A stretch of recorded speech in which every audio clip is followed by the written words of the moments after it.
Good morning. Good morning. Good morning. It's Gratitude Shift Wednesday. The weight of our mental noise, you guys. When your mind, when your mind won't stop running, it's usually running from something. Okay. When your mind won't stop running, it's usually running from something. All right. I want you to ask yourself, what am I trying to mentally control that my heart is meant to surrender to? Today we're talking about focus. All right. We're talking about focus. Um, and I'm going to uh have some information for you today that I hope will be thankful because one of the biggest things that I get from people that I work with is this racing of the mind. All right. So today we're talking about focus. It's gratitude shift, a Wednesday, the weight of the mental noise. You guys, episode 139. All right. Listen, when your mind won't stop running, it's usually running from something. All right. Peace doesn't come from solving everything. It actually comes when you start surrendering something. All right. Your thoughts are louder than they need to be. All right. Your thoughts are louder than they need to be. So, good morning. It's Gratitude Shift Wednesday. And we're still in week 2 of the Weight We Carry series. All right. On Monday, we talked about overfunctioning for ourselves, right? So the exhaustion that comes with overfunctioning. On Tuesday, yesterday, we talked about the overfunctioning with others, all right? The exhaustion that we feel from overfunctioning with other people. And today, we're going to talk about the overfunctioning of our minds, right? And how that's leaving a lot of us exhausted. This one's for the overthinkers. This one is for the planners. This one is for the ones whose brain won't turn off, okay? Even at 3 o'clock in the morning, 4 o'clock in the morning, right? Can't sleep because your mind just won't let you. All right. So, good morning. Good morning. All right. Here's the truth. Here's the truth. When your mind stop running again, when your mind won't stop running, it's usually running from something. And in today's life lesson, we're going to talk about why your brain rehearses the problem loops. All right. How overthinking is your mind's way of avoiding emotions, and how to really shift from mental noise to mental peace. All right. Your thoughts don't have to be this loud, and they don't have to be so loud. So today we're going to learn how to quiet them, not shut them down. But again, thoughts are your direction, right? It's giving you feedback of the things that you're thinking about, the emotions that you're feeling. So how do we start to manage or move through those thoughts? Because peace doesn't come from solving everything. Okay. Again, it comes from surrendering to something. So here is your question. Okay. Again, how much of your day is spent thinking about what could go wrong? How much of your day is spent thinking about what can go wrong? Not what is wrong, but what could possibly go wrong. All right. Now I want you to pause, because if your mind is always 3 steps ahead, rehearsing the problem, it hasn't that's rehearsing a problem that hasn't happened yet. That's not wisdom, you guys. That's exhaustion. And a lot of times we're trying to, we think that we are preparing ourselves by thinking of all of the possibilities, but a lot of times we're not really thinking about all the possibilities. We're truly thinking about what could possibly go wrong. All right. So today we name that. We name those things so that we can release and surrender them. So let me tell you about a client that I had. All right. She came into my office and she said, that I, let me see how she said it. I can't cut my brain off. Right. I am an overthinker. Right. I lay down at night and my mind runs. All right. I asked her, so what are you running towards? Right. So what is it that you're running towards? And she paused. Then she said, I don't know. It just keeps running. So I asked her it differently. I'm like, so what are you running from? All right. And that's when you could see the emotions come up. All right. And if you work with me, I'll say either you're running towards something or you're running away from something, but you can't do both. And at that point, when I asked her, what are you running from? You know, she became emotional because what she started to realize was that so many of us don't want to admit that your mind isn't racing because you're smart. Your mind isn't racing because you're strategic. Your mind isn't racing because you're prepared. Your mind is racing because you are afraid to be still. All right. A lot of us are afraid to be still in our thoughts and be with our thoughts because stillness means that we might have to feel. All right. When our mind is thinking, we're getting so frustrated and so annoyed because we want to cut that inner critic off, right? We want to cut that self-talk off. And I've talked about the inner critic and self-talk. That's a big part of the it factor in the stopping out process, right? How do I really build a different relationship with these inner thoughts, right? And a lot of us are afraid of being still because we might have to feel the things that we have been thinking around for months. And some of us, we've been thinking about it for years. All right. So, in today's lesson, this is about the weight of the mental noise, you guys, when your mind becomes so loud that it absolutely feels impossible because you can't think your way into rest, you guys. You have to surrender into rest. All right. And I just think of surrendering not being like I'm waving the red flag. It's very much an intentional act. It's what the stem does, right? So that the flowers can bloom, right? So if you see a flower, at some point that stem had to stop. It had to surrender, right? Its process and its growth so that the petals can start to flourish. If you look at a tree, right, at some point the trunk and the branches they have to surrender themselves or halt, right, so that the leaves can come. Right. When you're at a yield sign, you're surrendering. Why? So that the other traffic can go by. And sometimes we have to yield or surrender ourselves, right? So and allow like something different to take place, which is those emotions that want to be felt and want to be acknowledged. So why am I having this session on this morning? I created this lesson because too many of us confuse mental activity for mental productivity. All right. We think because our minds are busy that we're handling things. But what we're actually doing, you guys, is avoiding the one thing that could bring us peace. And that is the stillness. That is to be able to be still. All right. All right. So this lesson is really about releasing the weight of cognitive overload. Right, this cognitive overload that so many of us are experiencing so that your mind can finally rest, not because everything is solved, because that is not it. Like I've continued to say over and over again, you're going to think, right? If you get up every day, there's things and tasks that you need to address in your load, right? And sometimes we are even supporting other people in their burdens, right? So remember, we talked about yesterday, being of service, helping people with their burdens and then carrying our own load. And that's a daily walk, right? Our own load, right? So we're not trying to solve everything because this is not about solving everything because you stop. It's about stopping so that you can solve something. All right. It's about stopping so that you can solve something. So here's my disclaimer for this morning. This lesson again is for educational and informational purposes only. It's not, it is not therapy or medical advice. All right. Listening and participating does not create a client therapy relationship between you and myself. And I'm Dr. Sheila Little. All right. So this lesson will help you to become more aware. That the intention is really to help you become more aware of your mental patterns that keep you stuck in overthinking.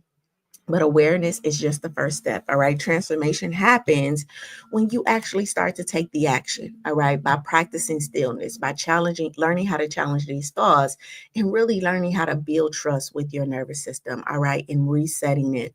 All right. So if you are experiencing some emotional or mental distress as a consequence of this conversation, I would say seek out some professional help. Right. Go get a therapist and things like that. Or go get a therapist or someone that can assist you and really helping you move through, right, that dis-ease. All right, so good morning. It is Gratitude Shift Wednesday.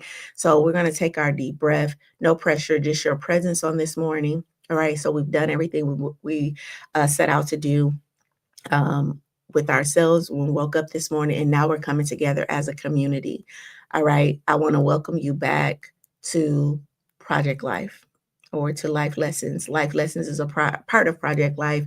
Project Life is where we turn theories into practice, where we turn awareness into alignment, and when we heal, where we teach healing, right, as a part of our habit. All right. So we make healing as a part of our habit. So inhale, my mind is allowed to rest. And exhale, I release the need to solve everything. All right. So drop one word in the chat. Let me know how you're feeling right now. I am feeling very much grateful on this morning. All right. Um, yeah, I'm feeling very grateful. I want to like talk about have my first set of pearls if you guys see them, right? And I was gifted these this weekend from my best friend Takesha. And it was interesting because she that morning I had went to the doctor. I had to get um some blood work done or whatever, and the lady saw my other pearl necklace, and so she asked me, she says, so you I see you wearing pearls. Did you graduate from college? Right. And I'm like, sure. I'm like, yeah, I'm actually a doctor. But that's not why I wear pearls. And I told her the story of why I wear pearls. I'm like, I wear pearls because of what the pearl symbolizes. And I go in and I tell her about how the pearl is actually a grain of sand, right? That gets stuck in this oyster. Okay. And the oyster is so irritated, right? It's so irritated by this pearl that it starts to emit, or it starts to create like a like a substance, right? And then a chemical substance, and that chemical substance interacts with the sand, with that grain of sand, and as a consequence, the pearl is created, right? And I go on to tell her that's my life. Some people talk about diamonds, like the pressure of life, right? How diamonds create the pressure of the world on a piece of coal, and that pressure, is what create diamonds. And I often think about my life being one of, irritation, right? So my environment, like I was that grain of sand that was put in this environment, and right, this chemical response to who I was in the environment happened. And as a consequence of that, I changed, right? Good morning, Etta. Good morning. Good morning. As a consequence of that environment, Etta said, I feel blessed. Thanks for asking. Good morning. So as a consequence of that environment, right, that chemical response to who I was, I talked a lot. I had a lot of questions, right? It irritated me. I mean, in a sense, I was so irritated that I actually had eczema, right? Like I would get big patches of like rashes on my ears, like my neck was black. I had it in the pits of my arms and the back of my legs and things like that. And so yeah, I feel like my life is a journey of a pearl. So when people see me in pearls, right, they think that it's like a sorority, yeah, sorority thing or something like that. And it's really a true testament of my life. And so later on that day, my friend ended up calling me and she said, Sheila, I got something for you, just by coincidence. And she was like, she brought me this box, and she had got me my first set of pearls. So every day this week, I've been pretty much grateful about just seeing different ways how life is aligning for me. And it was so interesting too, because right after that, the next day, I ended up seeing that lady again, and I got to tell her about how my friend gifted me with a set of real pearls. So my first set of real pearls, I had already bought real pearl earrings, but she, gifted me with this necklace, and I'm just grateful on this morning. So how are you feeling? All right. Let's begin our drop a word in the chat and let me know. So let's get present in our bodies. I talk about getting present in our bodies because I think it's a very important. So imagine that sun, right, pouring down in your head, just that warm, gentle light, right? And this sun is representing some compassion or forgiveness or whatever we need on this morning, right? And just like a jar of water would pour into a glass, right? It's going to start at our feet. So we feel it down in our feet. Okay. And it's coming up, right, up our legs, all right, up our Our butts, we feel it on our butts if we're sitting down in the seats, up our spines, just warming up our bodies on this morning, filling our bodies up with some compassion and love, all right? Filling up our chest, right? Down our arms, right? Activating our fingers, right? Just again, it's starting at our fingers, going up our arms, okay? Uh, yeah, up to our muscles, right? And then up our face, all right? Filling our lips, our ears, softening our eyes, softening our ears this morning so we can hear this conversation a little bit more intently, our brain, and then, pouring over our every part of our body. Now, I do want to say this. Um, when we go from the bottom up, we actually give ourselves energy, right? So in the morning, I do the body scan from the top to the from the bottom up, right? Because that's lifting us, right? But if you find yourself more anxious this morning, more overwhelmed, right? You have more mental thoughts, then I want you to do that body scan again, but I want you to do it from the top down. Because when you start to scan your body from the top down, you actually start to what? Yeah, decrease the emotion, right? All right. So if you ever find yourself in a situation where you're low energy, right? You're tired, right? Scan your body up, right? Go up your body because that's proven to your brain that you want to lift the energy. And if you find yourself anxious in your head and your thoughts, like scan your body down. I just wanted to offer that this morning, especially because we're talking about overthinking, okay? Overthinking. So, um, so as we move on, I want you to take that breath again, right? And breathing in, I am safe, in stillness, and then releasing, I release what I cannot control. All right. So who is this session for on this morning? Who is this session for? This is for you if your mind won't turn off, even when you're exhausted. All right. This is for you if you overthink every decision, replaying conversations, all right, in your head, and you can't stop or you can't sleep because your brain is planning, your brain is either worrying or is problem solving. All right. And this is for you if you feel mentally drained, but can't really pinpoint why, right? You can't really pinpoint why. This is for you if stillness feels dangerous, right? Being with your own thoughts feel dangerous. And I know a lot of people don't may not be conscious of their safety that they feel with their thoughts, but sometimes we're avoiding that because we're actually like we sleep with the TV on, right? We get in the car, we have on music, like there's a podcast always playing, there's always some noise in the background, in a sense that is really stopping us from being in silence with ourselves, all right?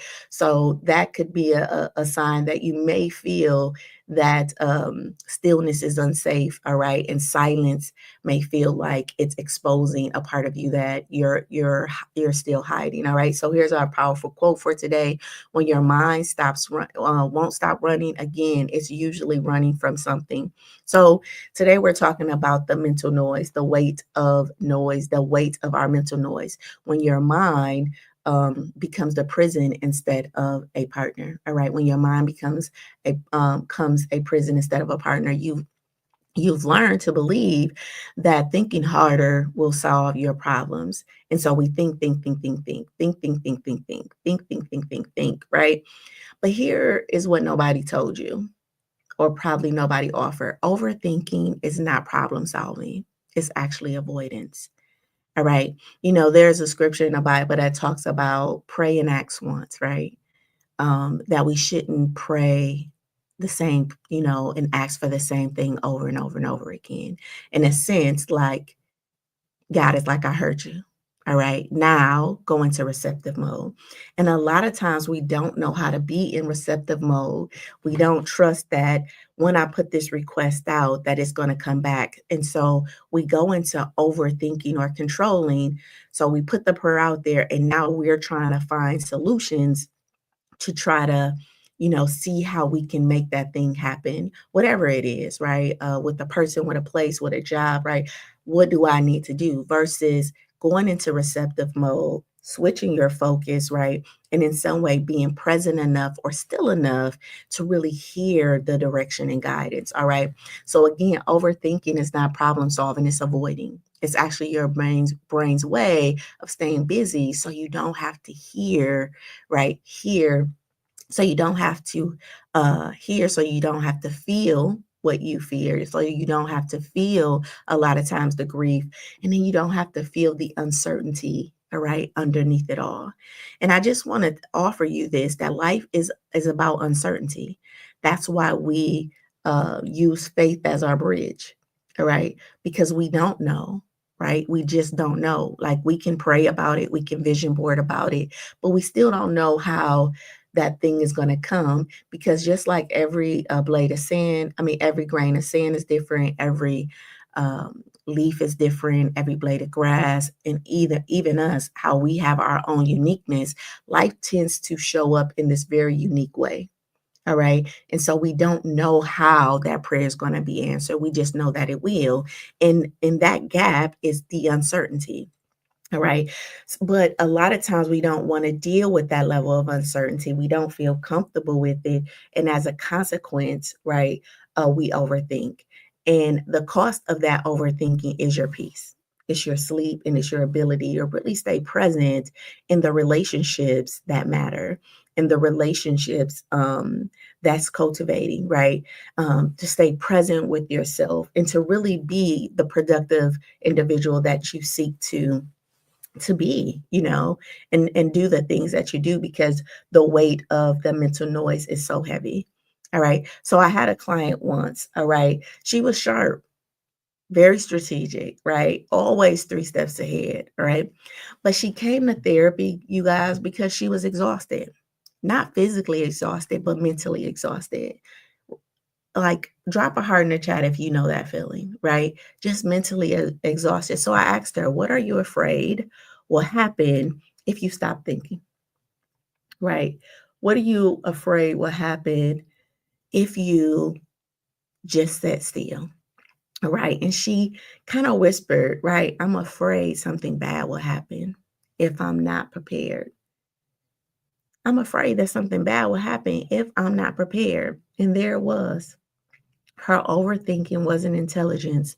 It was a survival strategy, you guys. Her brain believed that if she could think through every scenario, she could control the outcome, right?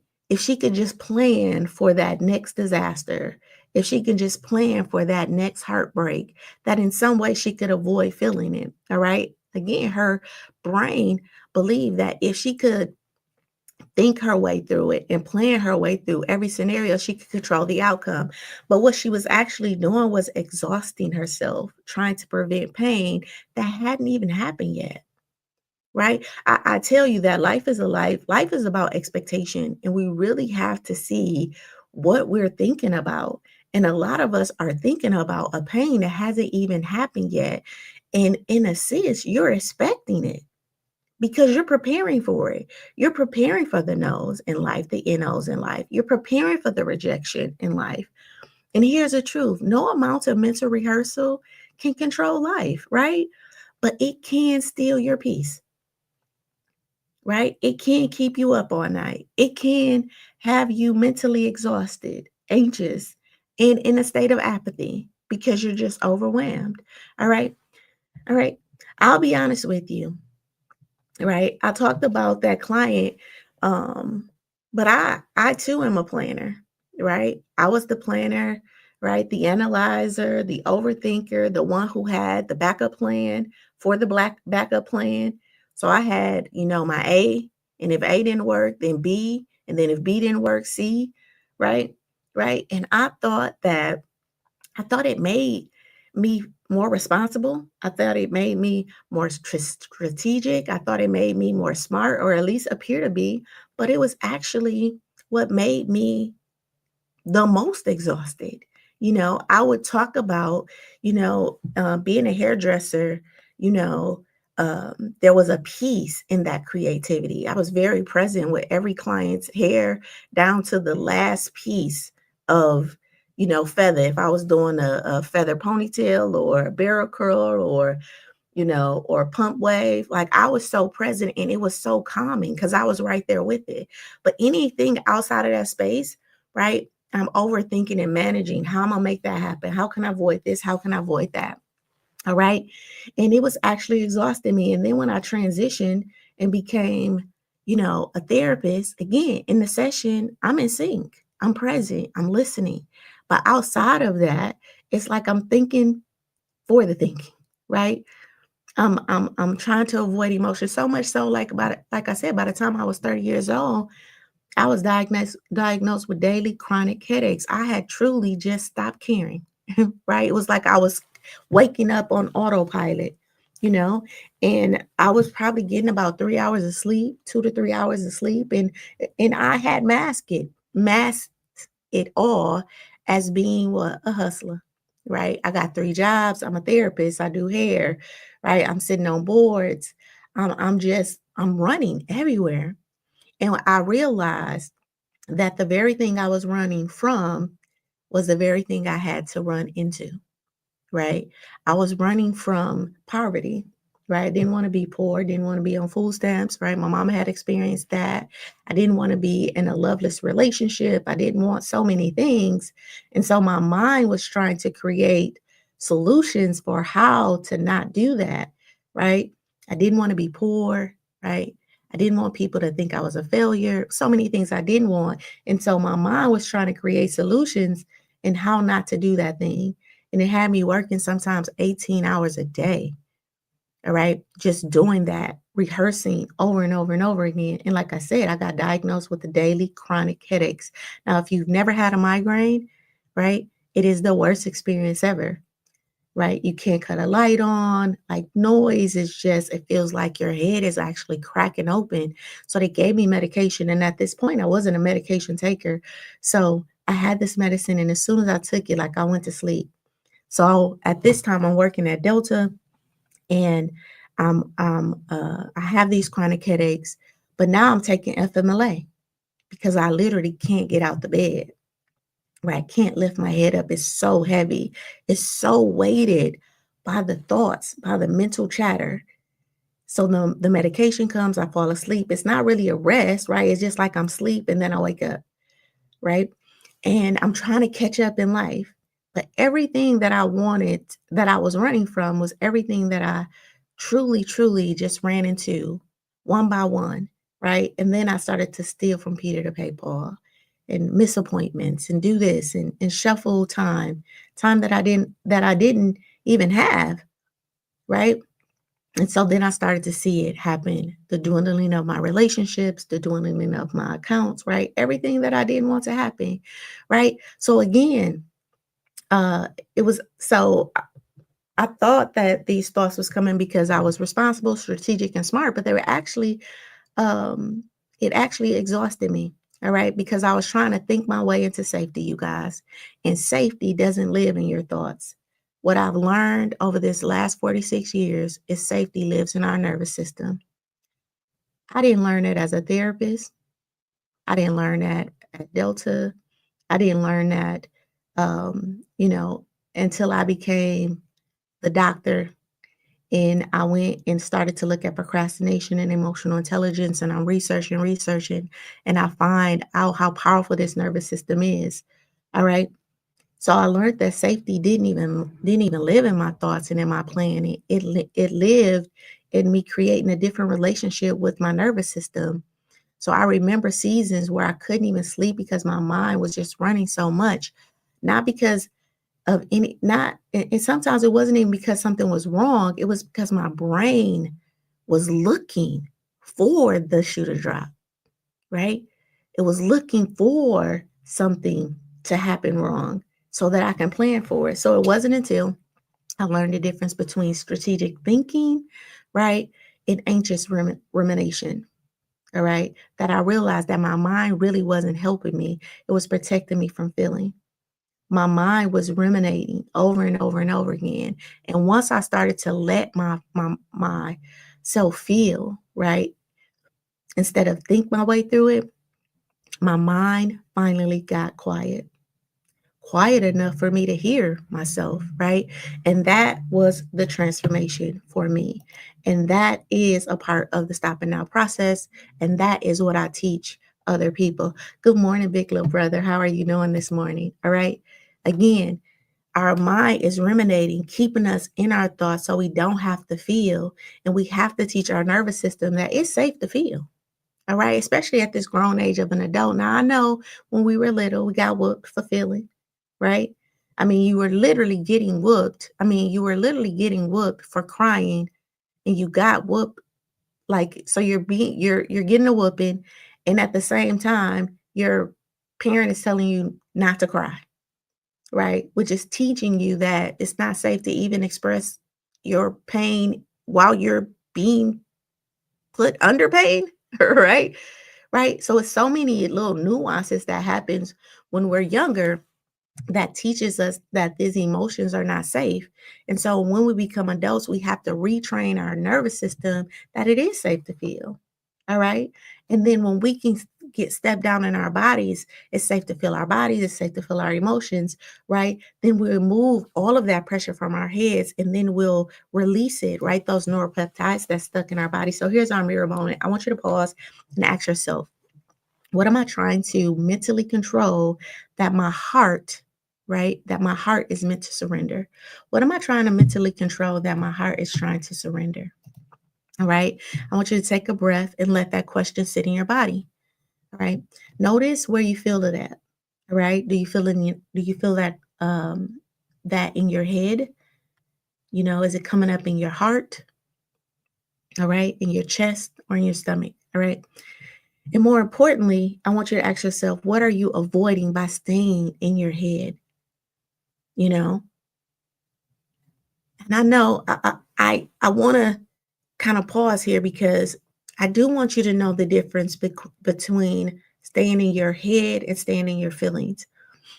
A lot of times, we even in the way we talk, we will say, "This is what I think about that." So somebody will say, "You know, I really felt sad when you said that to me," and then you will go, well, this is what I think happened, right? So if you use the word think a lot, 9 times out of 10, you're probably thinking, right?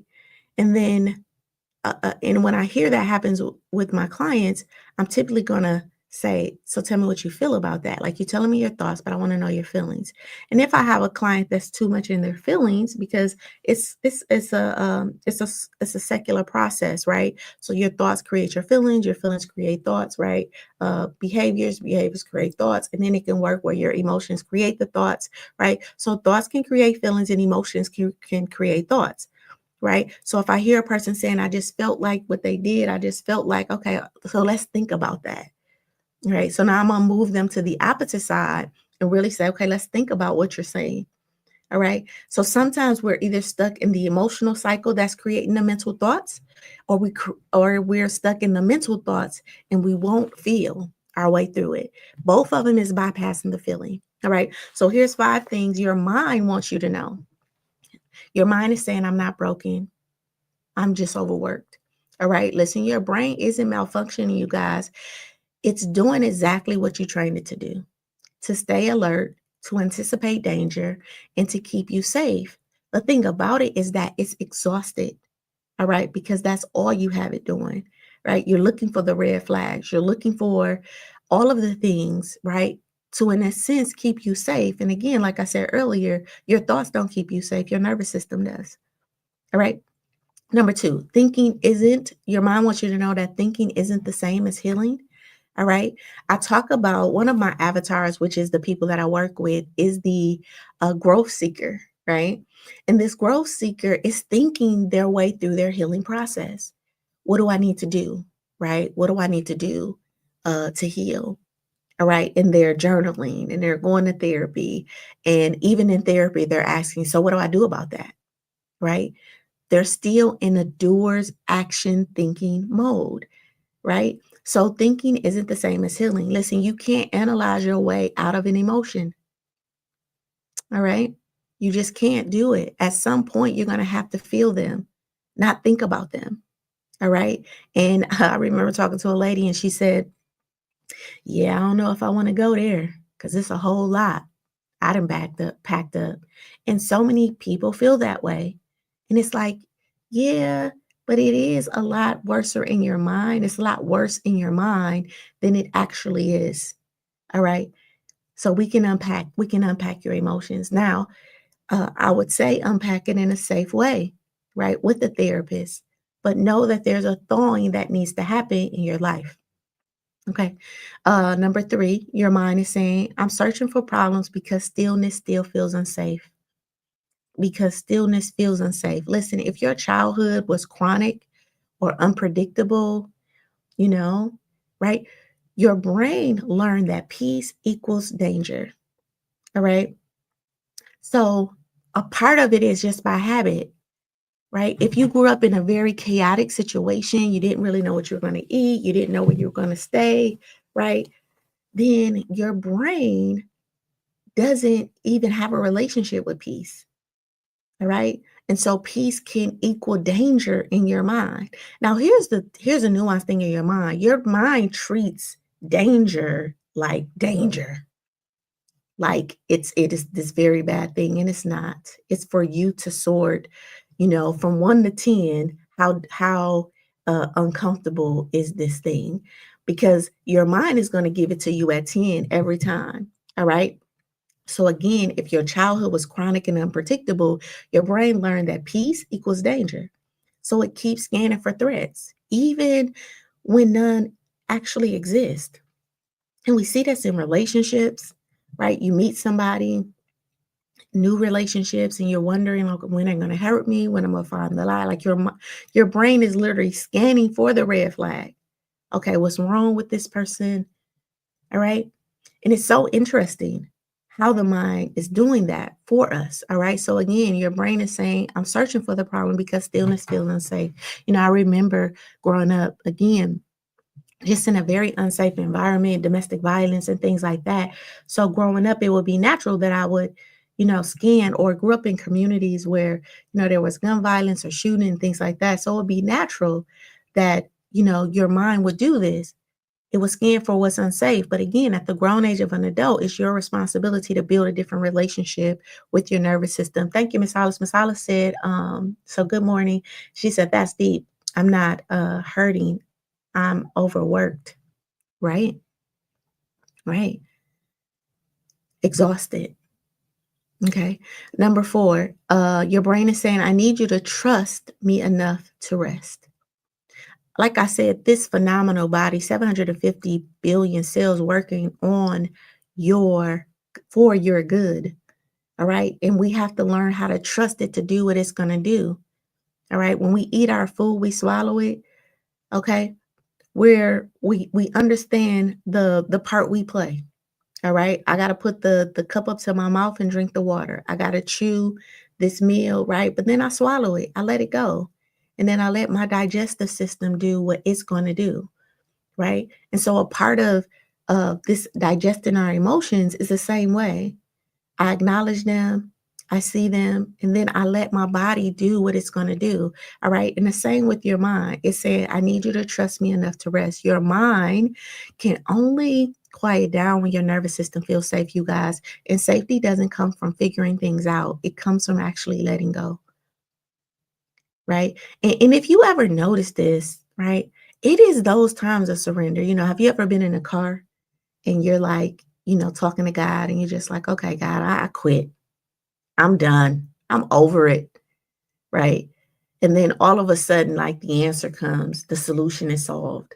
But all that whole week or month or even years, you've been trying to manage the relationship, figure out how the bill was going to be paid, call and ask for help and assistance or whatever. So much so you just get so tired. You just like, you know what? I'm tired. I'm done, right? Especially as a business owner, I remember, driving in a car, and I'm just like, I don't know. I think I'm just going, I'm done. Right. I don't know if I can do this anymore.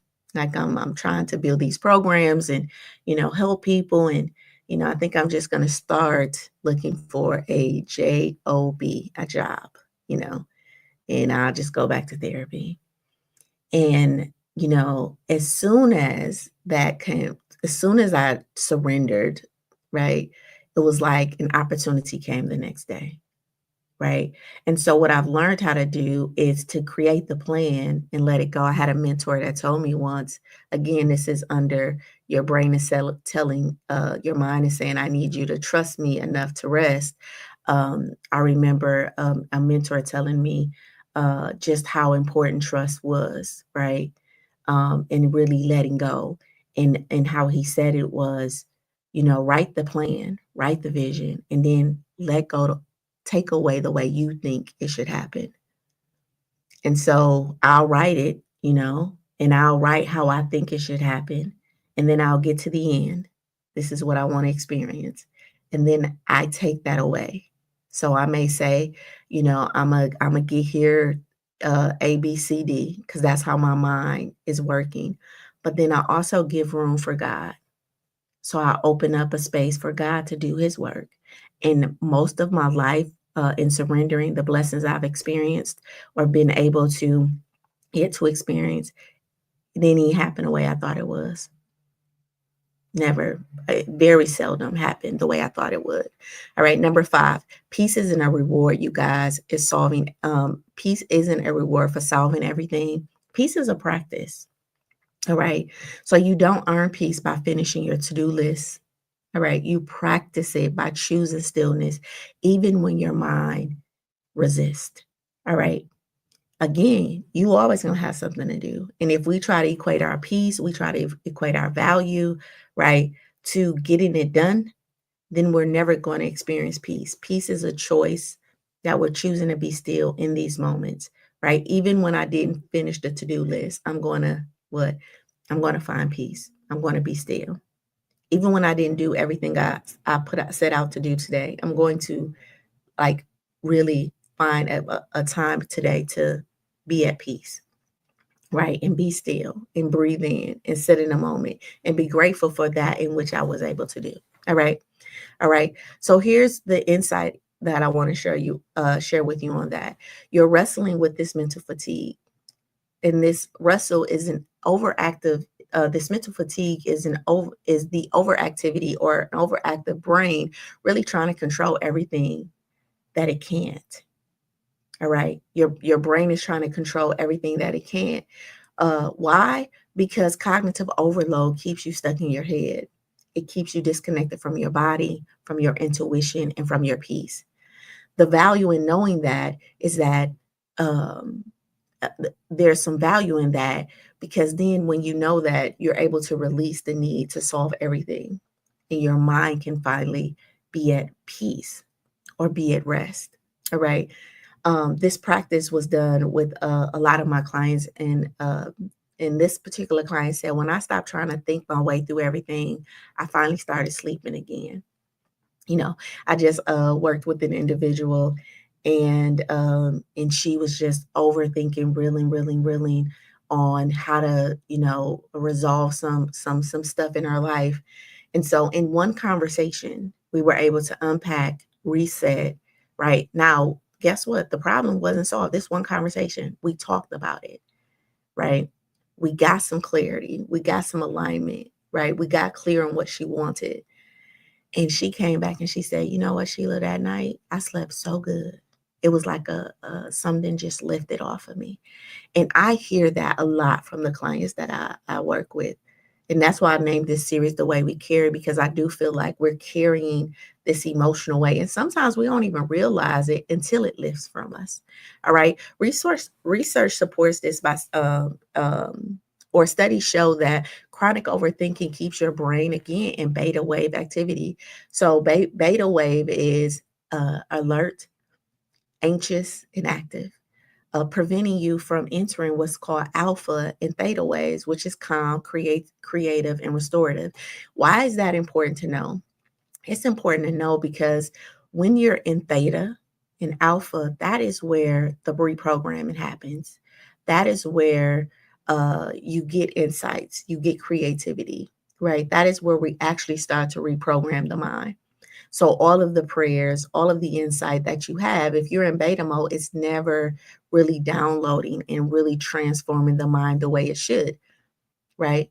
because you're never truly cutting off. All right, listen, rumination activates the default mode network. All right, rumination actually activates the default mode network.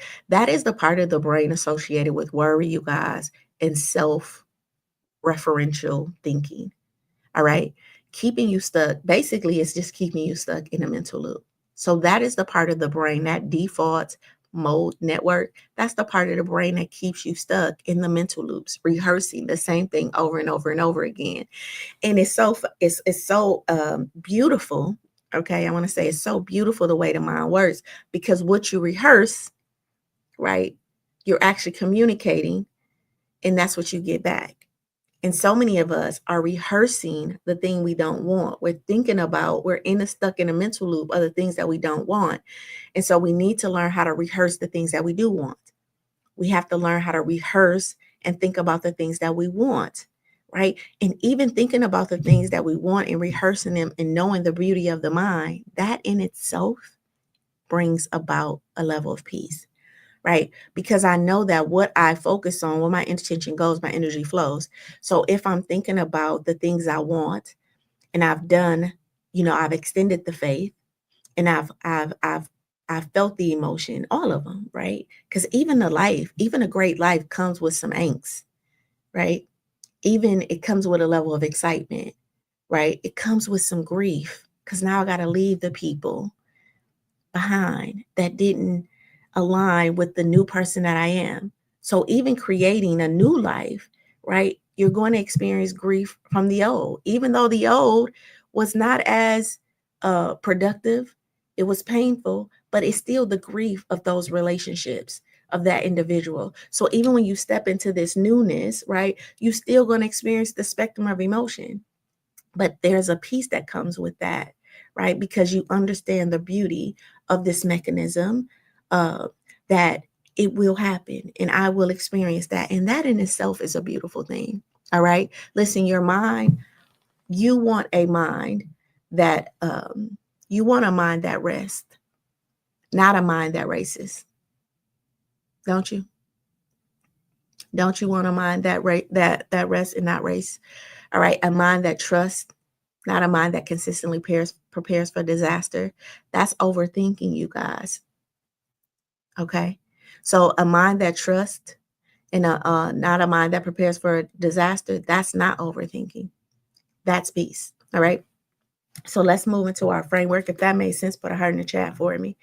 All right. So today we're talking about focus. All right. So this lesson really fits under focus, because where your attention goes, like I say, your energy flows. And right now you're in an energy, your energy is trapped in a mental loop. All right. It's trapped in a mental loop. So here's 5 essential things about the weight of our mental noise.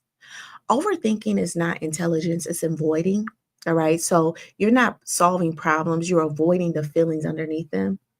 All right. So overthinking is just you up in your head and not in your body. All right.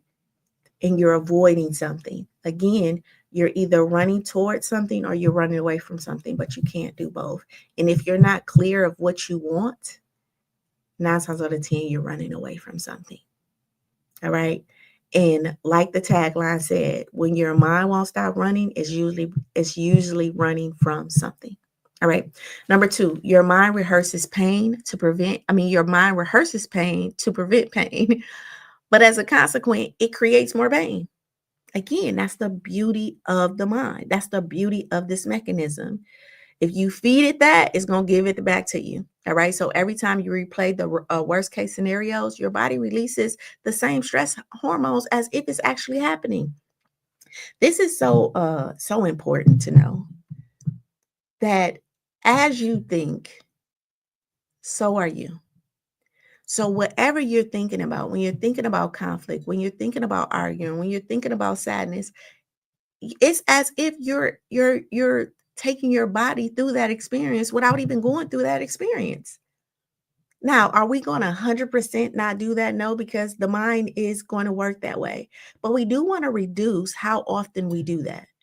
So if you're thinking about the worst case scenario and you're trying to avoid this case scenario, 9 times out of 10, or what you've just done is you just released emotions in your body as if you experienced the worst case scenario. All right. And that's important to know, because with that wisdom, then you can balance it and think about all of the great things that can happen too. And you can experience that right in this moment too. And it can release the dopamine levels and all of the great things that it needs to release to give you the feel goods today. And that is called anticipation. And anticipation actually creates a level of motivation and a level of of inspiration. All right. It's like that night before Christmas, right? You anticipated getting your gifts. And so you couldn't sleep. It gave you energy. All right. And when we can anticipate good things, it actually gives us the energy that we're looking for. But when we doubt that we're going to experience a good thing, we're actually robbing ourselves of energy today. And our energy is stuck in that moment that we're doubting because we don't want to avoid it, because we don't want it to happen. And we're actually experiencing that heartache, that disappointment in this moment. And that's why we feel drained. Number 3, stillness isn't empty, you guys. Stillness is actually being full of wisdom. So when your mind finally quiets, that's where clarity comes from. All right. Not from thinking harder, but from thinking less. All right. Because there's some peace in the storm. There's some peace in the uncertainty. And I just want to say this: either you're going into a storm, you're in a storm, or you're coming out of a storm. Let me say it again. Either you're going into a storm, you're currently in a storm, or you're coming out of a storm. So we don't have to think about that, because those are pretty much, that's life. Okay. Now it's about who I'm going to be, who I'm going to be going into this storm, who I'm going to be while I'm in this storm, right? And who I'm going to be coming out of this storm. And that is your power, right? That is the power you have. And you can be joyful going in, joyful inside of it, and joyful stepping out of it. You can, right? Because it's a part of life. All right. All right. Number 3, again, stillness isn't empty, it's full of wisdom. Number 4, you can't control life by controlling your thoughts. Again, control is an illusion. Okay, it's an illusion. Peace comes from surrender, not strategy. All right. So we build the strategy and then we let it go. And why are we building the strategy? To create new neural pathways in our mind. We're retraining our nervous system, but we don't control how it's going to happen. And a lot of us are not experiencing the blessings that we ultimately want and desire because it didn't happen the way we wanted it to. You had the birthday party. The people came that was supposed to come, right?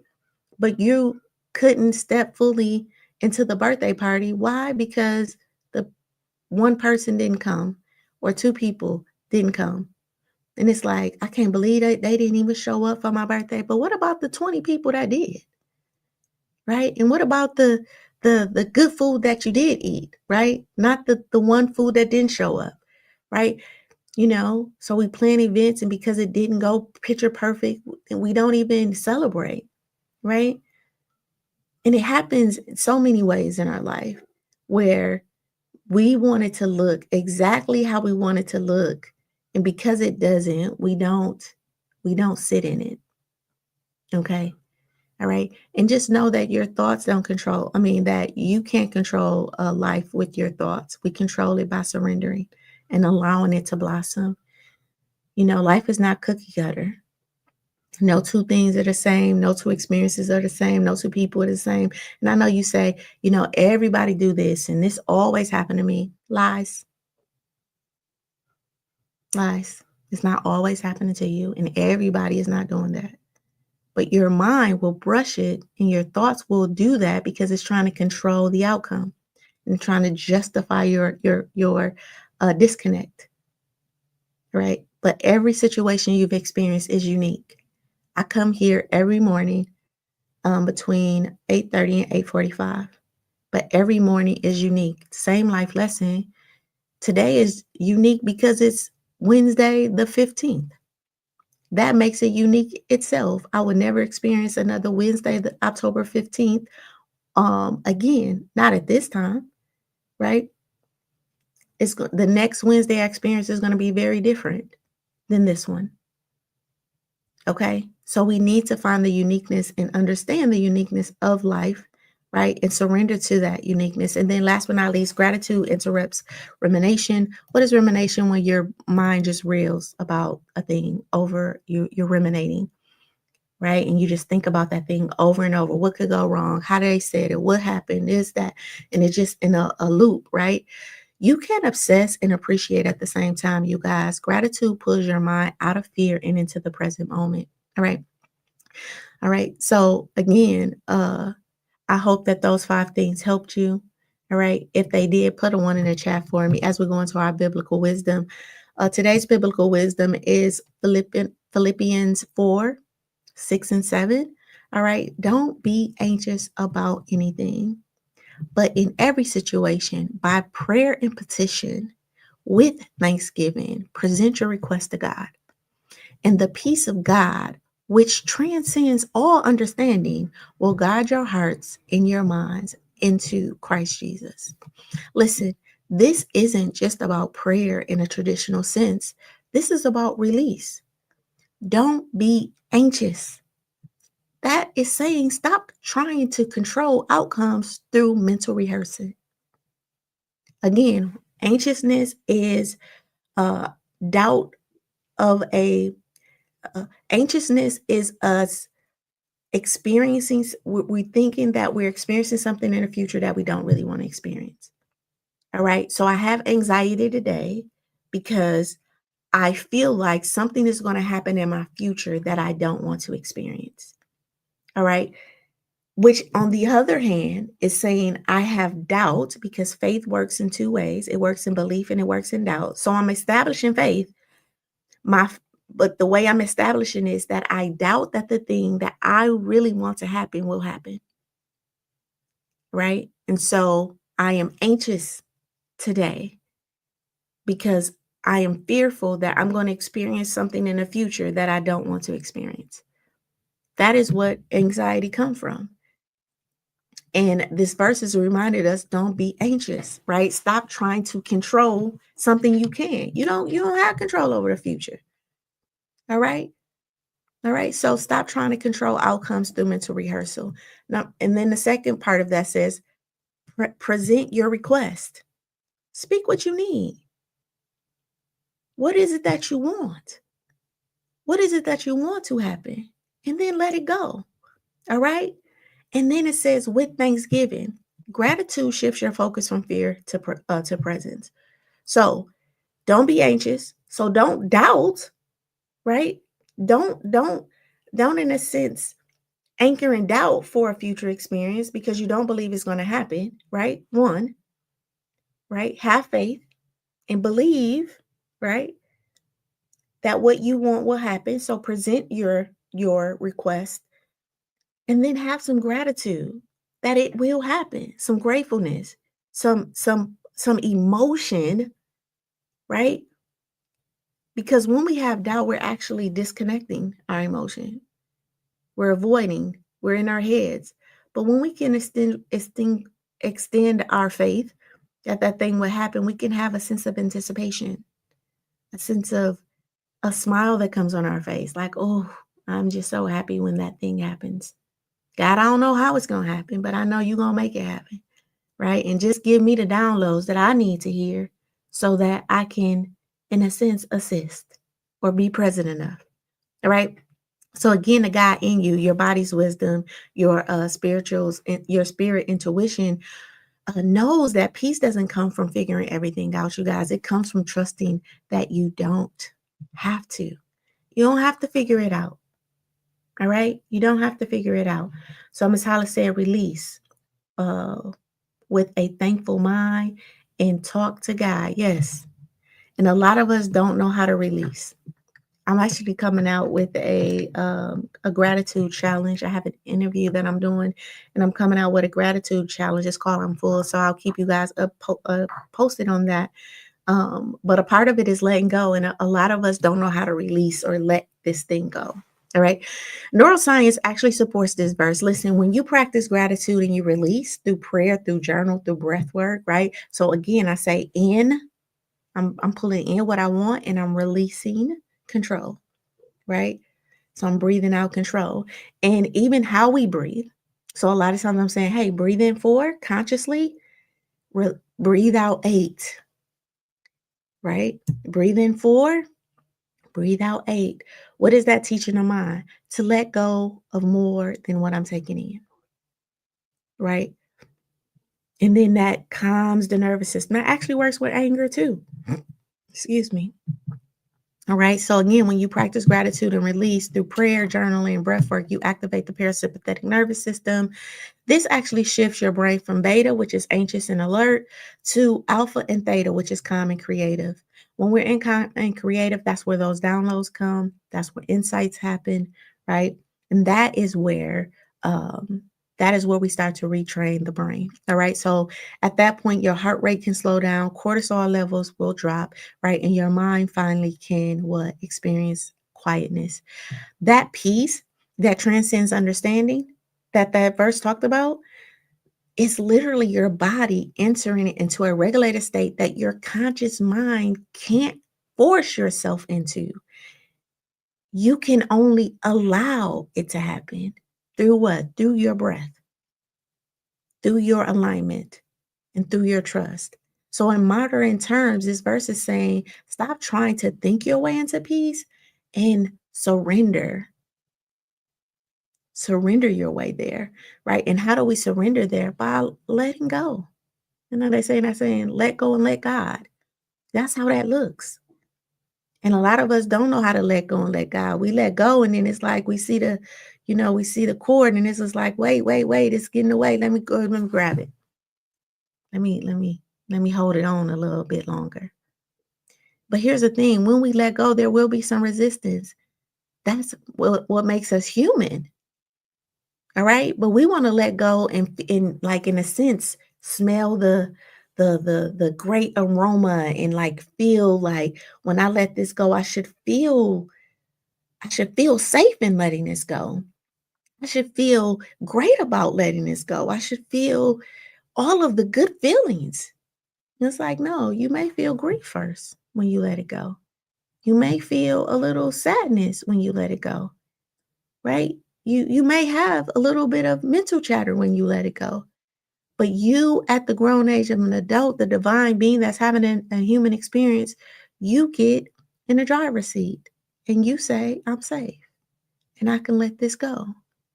And you breathe and you allow those emotions to be there and you build a different relationship with those emotions. And eventually, right, that desire, that vision that you have about letting go, it'll come. But it's just not going to come the first time you let go. You learn how to get to that point by that trusting this resistance first and moving through the resistance first. And then, right, the allowance will start to happen more fast or more quickly. All right. All right. If that makes sense, put a heart in the chat for me. Promise verse, be still and know that I am God. Listen, be still and know that I am God. That's Psalms 46 and 10. Be still isn't a passive thing, you guys. It's a powerful place to be. So when you stop running and you stop planning and you stop rehearsing, guess what? That's when the God within you, your intuition, your wisdom, your peace can finally speak. All right. But you can't hear it while your mind is shouting. And neuroscience supports this. Stillness allows your brain, again, your brain's default mode network, that worrying center, to actually quiet down. And this is when insight, this is when creativity, this is where downloads starts to happen. And creativity again starts to emerge. So you don't think your way to an answer, you guys. You rest your way there. What's coming up in my spirit, I have to share it. So a lot of times, especially when I'm writing a book, and if you haven't gotten a book already, make sure you get it. I think it's over here. Let me see. Look at the screen. Yep. the Stop It Now book, right? If you haven't gotten that, right, go to Amazon and pick that book up, right? But whenever I'm writing, if you haven't read my dissertation, right, you can look it up from lemons to lemonade, right? But there's this point where or even creating a program like Project Life or the Life Lessons, it's this thing that I want to do and create. And at some point, I have to let it go. And I do this thing where I physically do it. So I would literally cut the computer down, right? I'll shut off everything. I don't have the answer, right? And I'm like, I'm not going to research another thing. I'm not going to read another book about that. I'm not going to watch another thing about this, right? I'm going to shut down and I'm going to go wash dishes.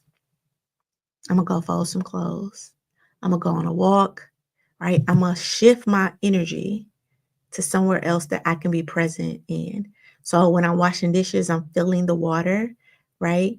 I probably play some music, I'm singing, right? In a sense, I've said I'm safe. I understand that the answer is going to come, and I don't have to be right here in this computer for the answer to come. I actually can shift my focus.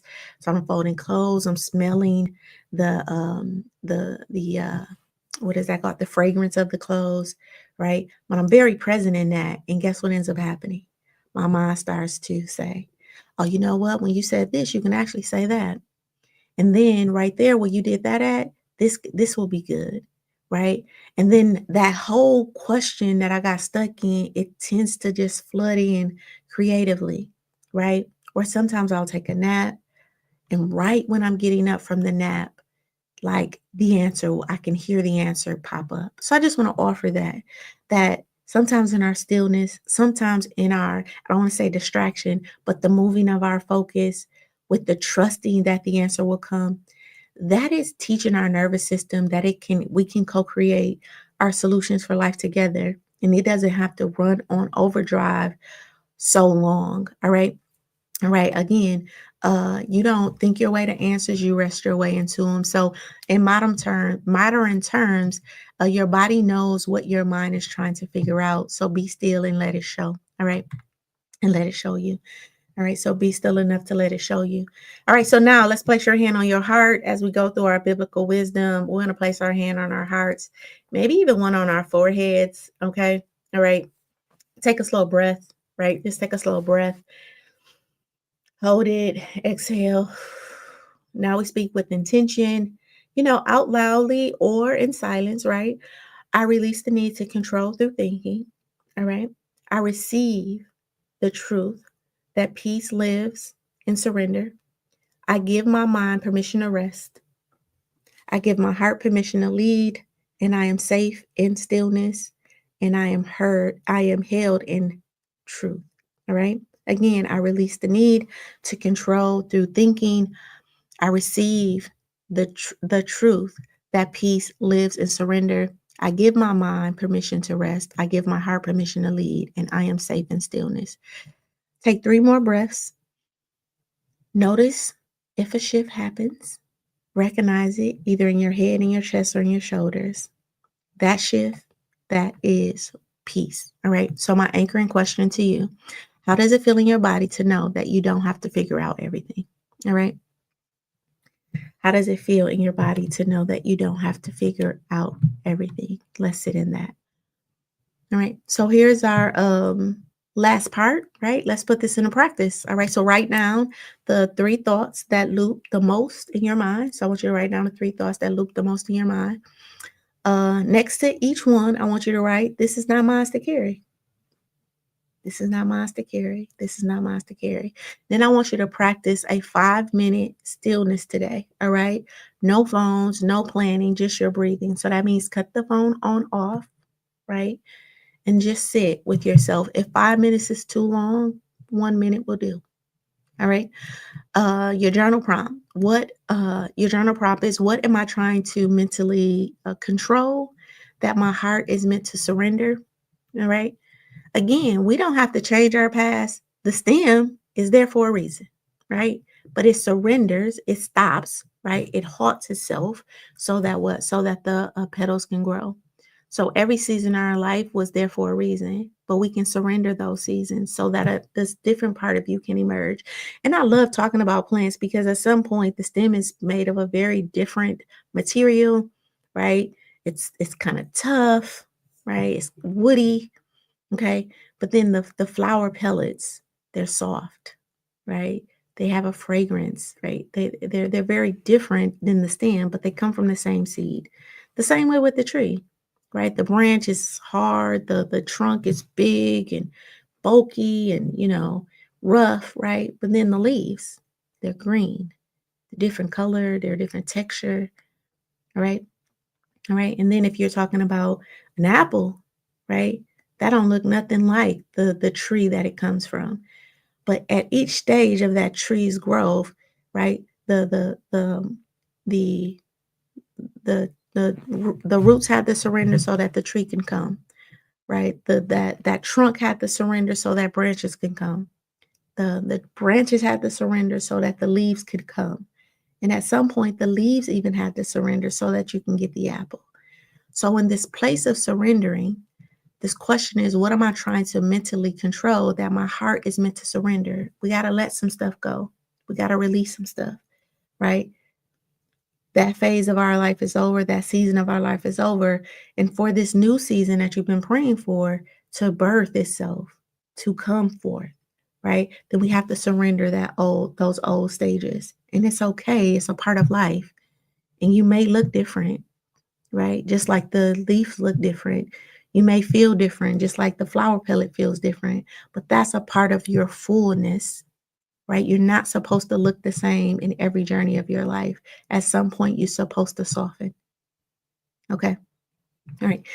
Here's your mental clarity audit. So I want you to finish each sentence.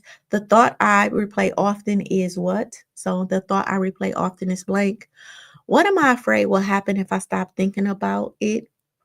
Is this, right? So what am I afraid will happen if I stop thinking about it? What I'm afraid will happen if I stop thinking about it is blank. The emotion underneath this thought is blank. One way I can practice surrender today is blank.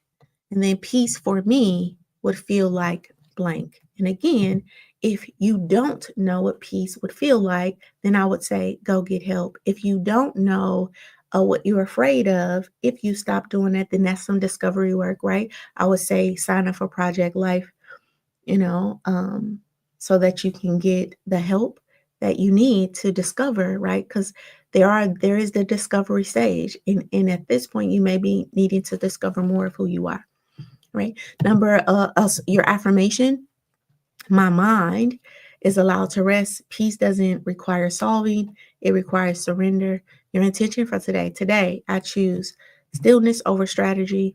And then if you want that bonus challenge for the next 24 hours, every time you catch yourself spiraling into overthinking, pause and ask, is this thought helping me or is it just keeping me busy? All right. And then take three deep breaths. We don't have to judge it. All right. And then we shift your focus to something you're grateful for. All right. All right. Yeah. So again, when you went through that audit, I want you to know if you don't know how to keep your mind quiet, you can join Project Life. We join Project Life at sheetalittle.com/life. All right. And then I have that call, that challenge, that charge for you. My call, I'm asking you after this lesson, listen, what truth are you walking away with today? All right. Your challenge, practice 5 minutes of stillness today, not solving, just being. Okay. Not in doing, just being. And then you already know what your charge is. Go shape your life. All right. Go shape your life, not by thinking harder, but by trusting deeper. Listen, if this session really resonated with you, all right, and you woke and it woke something up in you. Today's session really resonated with you and you're walking away with some insight. I want you to drop a fire in the chat and let's celebrate our growth together, you guys. Listen, if this session woke up something in you, that's exactly the type of work that we do in those coaching labs. So again, that I think it's $49 a month you pay for Project Life. We do coaching labs every week where you get to practice this and be in a group of people. And then you get myself, right, as a facilitator, helping you navigate through life's challenges, at least so you can discover enough to have some breakthroughs. All right. If you have not already, make sure you invite a friend, right? Just go to the top of your Elevated Life Facebook page and invite some people in that you feel like will benefit from the project. And do me a favor, go over to you YouTubers, go over to the YouTube page, right? Help us help you. Okay. So we're trying to get to 1,000 subscribers. So go subscribe to I Am Shaping Solutions at I Am Shaping Solutions on YouTube. Okay. Again, to join a Project Life, go to SheilaLittle.com/life. DM me for those journals, the weight that we carry journals. Those should be coming out the end of this week. And we do have a list of individuals that's on that wait list. All right. Here's your closing reminder. When your mind won't stop, remember, when your mind won't stop running, it's usually running from something. Peace doesn't come from solving everything, you guys. It comes from surrendering to something. And when you stop trying to think your way into safety, you finally make space for stillness that for the stillness that was always there. All right. That was always there, waiting for you to be quiet enough so that what? So that you can hear it. All right. Tomorrow we're wrapping up this week, right? This week talking about exhaustion. And we're going to talk about the weight in my body. All right. The weight in my body. This is where we're going to explore the unspoken emotions that really live in your body and how to release them safely. All right. And here's your motivational takeaway. Your thoughts don't have to be this loud, you guys. They're just waiting for you to give them permission to rest. All right. You're in the driver's seat now. You're this grown age of an adult. And I know nobody gave you the book to say how to be an adult, but at some point you're going to have to choose, right? You're going to have to say, okay, nobody did it for me. Mama didn't do it. Daddy didn't do it. My teachers didn't do it. But at this point, it's my responsibility to do it. So tonight, when your mind starts to race, and I want you to pause, place your hand on your heart and whisper, I don't have to figure it. I don't have to figure all this out right now, right? And I am still safe because guess what? You are. All right. This lesson is your permission This is your permission slip to stop thinking and start what? Trusting yourself again. All right. Remember, if you can shape it in your mind, you can have it in your life. I love you. I love you. I love you. And I will see you tomorrow for that life lesson. Till later.